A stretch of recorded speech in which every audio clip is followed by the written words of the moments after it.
Indonesia kembali berbangga, salah satu putra terbaiknya berhasil menjuarai kejuaraan dunia dalam ajang Longines Masters seri 2019. Ya, sapaan akrab Muhammad Akbar Kurniawan atau Aan kali ini menuai prestasi mengesankan di event Longines Masters Jumping 5 Stars di Hong Kong. Kita akan lihat pada kejuaraan bergengsi ini, Aan turun pada kelas jumping 100 cm. Meski masih terbilang muda, atlet Indonesia ini mampu tampil memukau di hadapan ribuan penonton di Hong Kong. Dengan hasil ini, Aan berhak mendapatkan medali emas dengan menyisihkan rider junior terbaik dari negara lain seperti Taiwan, Hong Kong, Tiongkok, dan Iran. Sukses pada Longines Masters Asian Junior Challenge 2019 ini menambah catatan prestasi atlet muda Indonesia ini setelah sebelumnya sukses menjadi yang terbaik pada kejuaraan Asia Australia 2018 di Taiwan dan kejuaraan Asia 2018 di Thailand.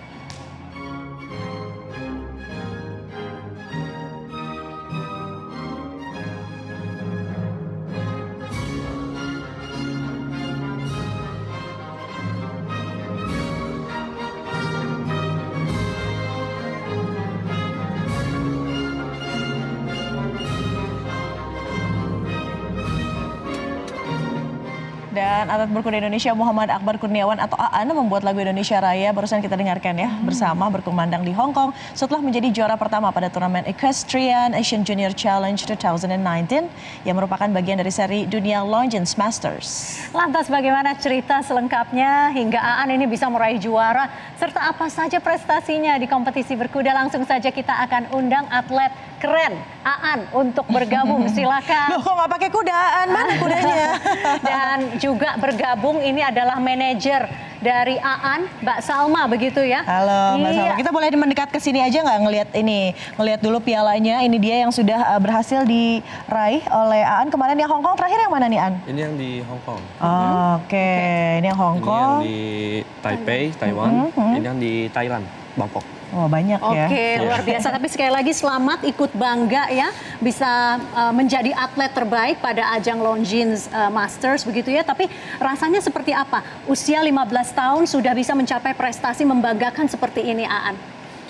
Perasaannya ya pasti seneng karena ini kan baru 3 kali pertandingan dan tiga-tiganya langsung dapat podium, yaitu juara 1 tiga-tiganya.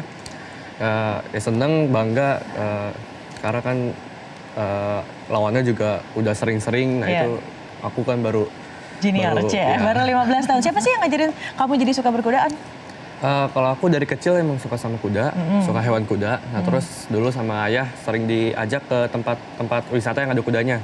Nah aku naik kuda di situ dan terus di 9 tahun aku mulai serius, akhirnya mulai serius latihan. Itu nggak ada orang tua sebelumnya yang memang jadi atlet equestrian gitu? Ada nggak? Nggak ada. Nggak ada. Jadi benar-benar pure karena kamu suka sama kuda, kudanya juga suka sama kamu. Itu yang paling penting. Tapi ya pasti didukung orang tuanya begitu kan ya. Nah kalau Mbak Salma sendiri targetnya kan tadi katanya tidak menyangka. Memang waktu berangkat tidak ada target bahwa memang harus dapat emas begitu? Nggak ada karena ini dia kan juga yang ketiga kalinya dia tanding di luar negeri dan lawan-lawannya juga udah yang mendunia juga. Lawannya ada yang ikut Youth Olympic waktu itu dan nggak ada target apa-apa ya, pokoknya bisa main dengan bagus, nggak ada accident, aman aja. Ternyata malah jadi juara nih, kayak timnas U22 nih, nggak ada target, tiba-tiba malah jadi juara. Kalau kita lihat kemarin di Asian Games, equestrian itu kan adalah apa ya, benar-benar ada chemistry nih antara kamu sama kuda. Sampai ada jokes, ini yang atlet yang mana katanya, antara kudanya atau atletnya. Kamu nih kan umur 15 tahun, bikin akrab sama si pembawa ini nih, kemenangan buat kamu tuh gimana? Udah kamu namanya siapa dulu deh bentar? Yang di Hong Kong ini namanya Easy Fighter de Folletti. Kuda dari Perancis. Nah, jadi di pertandingan itu sistemnya borrow horse. Jadi kita nggak tahu kudanya karakternya kayak apa. Nah, jadi pinjaman begitu ya. Semuanya borrow, jadi kita harus pas latihan itu dikasih 30 menit. 2 kali 30 menit, jadi 2 hari.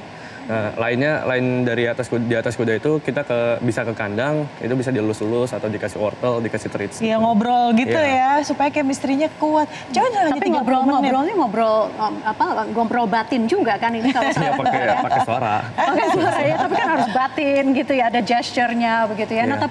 tapi kalau lagi di Indonesia ya, persiapannya, kemudian latihan seperti apa yang Aan ikuti setiap saat untuk mempersiapkan mengikuti berbagai turnamen? Kalau buat pertandingan kayak gini kan sistemnya borrow, jadi kita nggak tahu kuda kayak apa. Jadi di dalam negeri ini saya latihannya dengan kuda yang banyak karakternya beda-beda. Jadi kita pas di luar itu nggak kaget kalau karakter kudanya kayak gini gitu.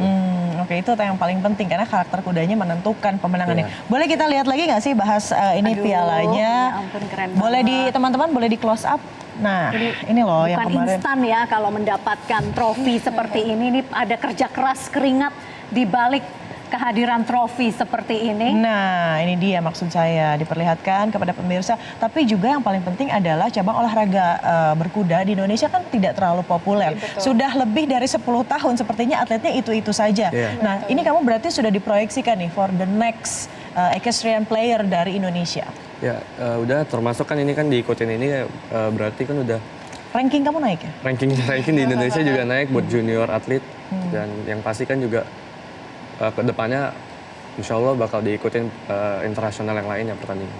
Target sendiri pribadi dari kamu pengen ikut apa nih gitu? Pertandingan apa yang bergengsi? Kalau target aku buat di berkuda ini ikut Olimpik. Wow. Iya. Olimpiade yang Iya. berikutnya insya Allah ya. Oke, tapi kalau misalnya sudah terlibat dan berprestasi dalam equestrian begitu ya. Nah ini kedepannya mau seperti apa? Memang mau diseriusin sejauh mana begitu? Ini kan emang hobi aku jadi aku pengen seriusin di berkuda ini sampai Olimpik dan seterusnya biar bisa. Tapi tetap sekolah kan? Iya. Kelas Itu berapa pertanyaannya. sekarang? Sekarang kelas 3 SMP. Wow, SMP gitu ya. baik. Iya. Masih. UN tahun ini.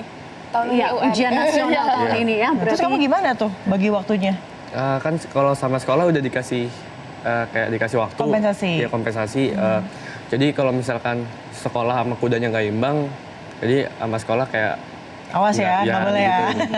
Tapi kalau ini sudah dapat lampu hijau ya kalau pulang bawa trofi, Bawa bawa trofi. medali emas begitu ya dapat lampu hijau begitu ya. Apalagi rankingnya sudah naik. Pertanyaan selanjutnya, tunggang serasi saja atau nanti kan ada nih beberapa cabang dan nomor yang sebetulnya lebih challenging di olahraga berkuda. Kamu proyeksinya, oke saya harus jago semua nomor atau gimana?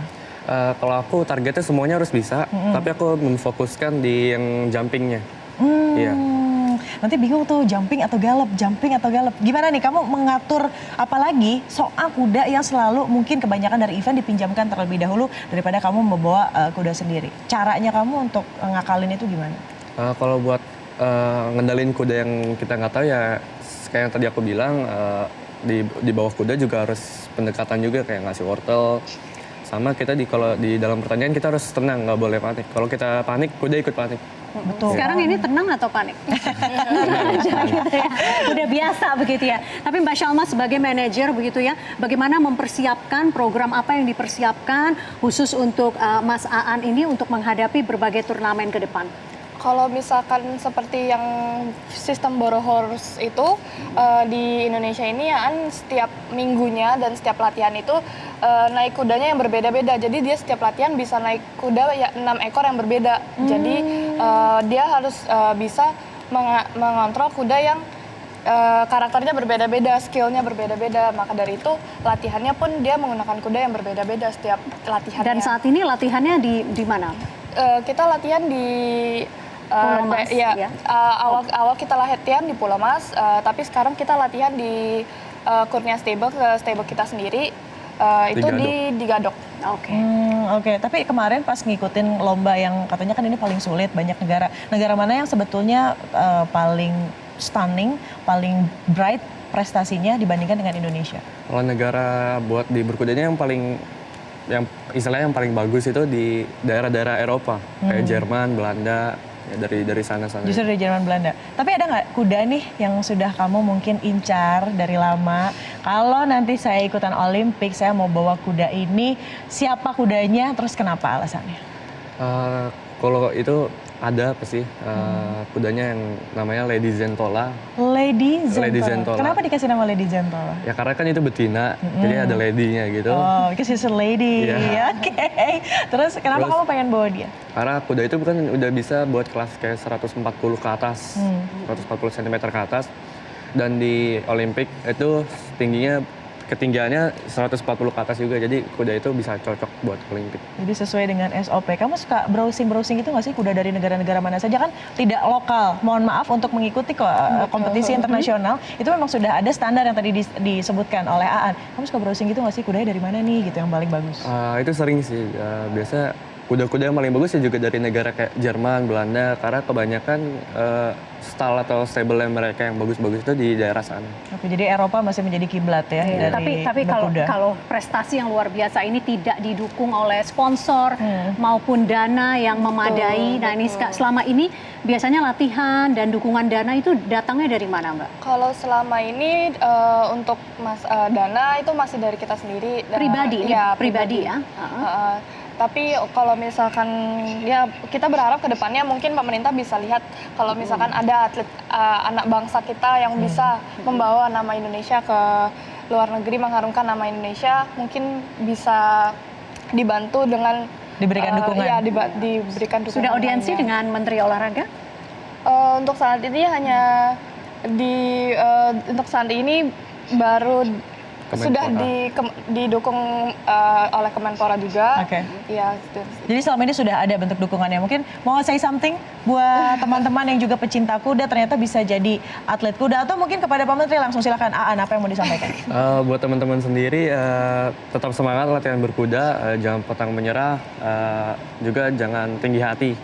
Karena kalau udah tinggi hati pasti bakal bukan hanya doang yang tinggi, pasti sama Tuhan bakal diberikan yang kalau udah tinggi hati bakal turun lagi. Oke. Cukup stall aja yang tinggi ya, hatinya jangan. Tapi ini luar biasa ya, family support, dukungan keluarga luar biasa. Bahkan Mbak Shalma sendiri ini adalah adik atau kakak, Iya, saya kakak kakak. dari Aan ya. Jadi full support dari keluarga. Family. Mudah-mudahan juga mendapatkan perhatian dari negara Pemerintah. juga ya, begitu ya. Baik, terima kasih sudah bergabung di Newsline. Selamat kami nantikan dan kami pantau terus prestasinya Aan. Oke, dan pemirsa saya masih akan kembali selepas jeda berikut, tetaplah bersama kami.